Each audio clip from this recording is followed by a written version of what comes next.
Hablando con Alex. Welcome to a new episode. Today we're going to talk about something important for beginners. How singular and plural work in Spanish. Let's start. Singular and plural in Spanish. Explained for beginners. Plurals in Spanish are similar to English, but with a few key differences that we'll explore together. Understanding how to form plurals is an important step in mastering the Spanish language. So, how do you make plurals in Spanish? What are the rules that govern this transformation from singular to plural? It's easy. Well, relatively easy once you understand the basic principles. The first rule we'll tackle is, if a word ends in a vowel, you just add s to the end of the word. That's it. The same as you do in English. For example, Casa means house. It's a common word that you'll hear and use frequently. One house. Una casa. Two houses. Dos casas.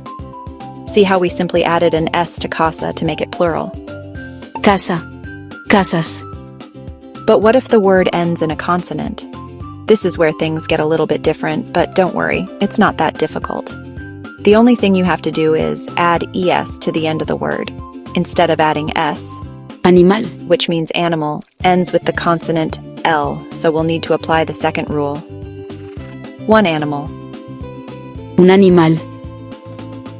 Two animals. Dos animales. Notice the addition of es to form the plural. Let's try more examples. The more you practice, the more natural these rules will become. One cat. Un gato. Two cats. Dos gatos. Gato. Ends in a vowel. So we simply add s. One lion. Un león. Two lions. Dos leones. León. Ends in a consonant, so we add s. And here's a quick tip on pronunciation. This will help you sound more natural when speaking Spanish. When you add es, the e is pronounced like a. It's a short, open e sound, similar to the e in bed. So animals is Animales. Practice saying it out loud to get a feel for the pronunciation. Ready for a quick quiz? Let's test your knowledge and see how well you've grasped the rules of plural formation. How do you say dogs in Spanish? Think about the rules we've covered and apply them to the word dog. I'll give you a moment. Take your time and consider whether dog ends in a vowel or a consonant. The answer is Perros. since Perro. ends in a vowel, we simply add s to make it plural. You're getting the hang of it. Now you know how to make plurals in Spanish. Congratulations on taking this important step in your Spanish learning journey. See you next time.